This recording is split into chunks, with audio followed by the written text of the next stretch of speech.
இன்று தமிழகத்திலே மத துவேஷ பேச்சுக்களை பேசி வருகிறார்கள்.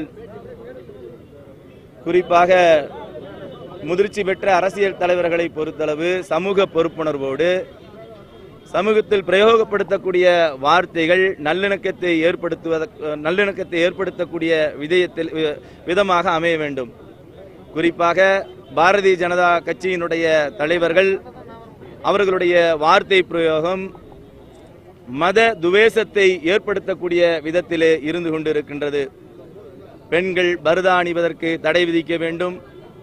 பர்தா அணிவதன் மூலமாக அவர்கள் தேர்தலில் பரீட்சையில் அவர்கள் எழுதும் பொழுது காப்பி அடிக்கக்கூடிய ஒரு சூழ்நிலைகள் உருவாகின்றது என அறிவுகெட்டத்தனமாக பேசக்கூடிய இந்த வார்த்தைகளை அவர்கள் அவர்கள் அப்புறப்படுத்திக் கொள்ள வேண்டும், மாற்றிக்கொள்ள வேண்டும்.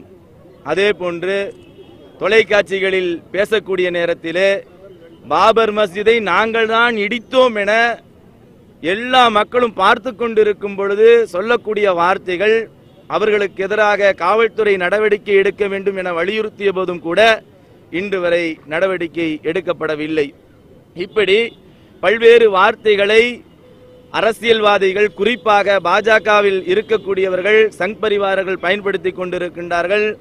பாபர் மஸ்ஜிதை அதே இடத்தில் கட்டுவோம், பொது சிவில் சட்டம் கொண்டு வருவோம், அதே மதரசாக்களில் பாடத்திட்டங்களை தடை விதிக்க வேண்டும், மதரசாக்களில் தீவிரவாத பயிற்சிகள் கொடுக்கப்படுகின்றது என பல்வேறு அவதூறுகளை அவர்கள் பரப்பிக் கொண்டிருக்கின்றார்கள். ஆக பாஜகவை சார்ந்தவர்கள் அரசியல்வாதிகளை குறிப்பாக ஒரு பொறுப்புணர்வோடு வார்த்தைகளை பயன்படுத்திக் கொள்ள வேண்டும்.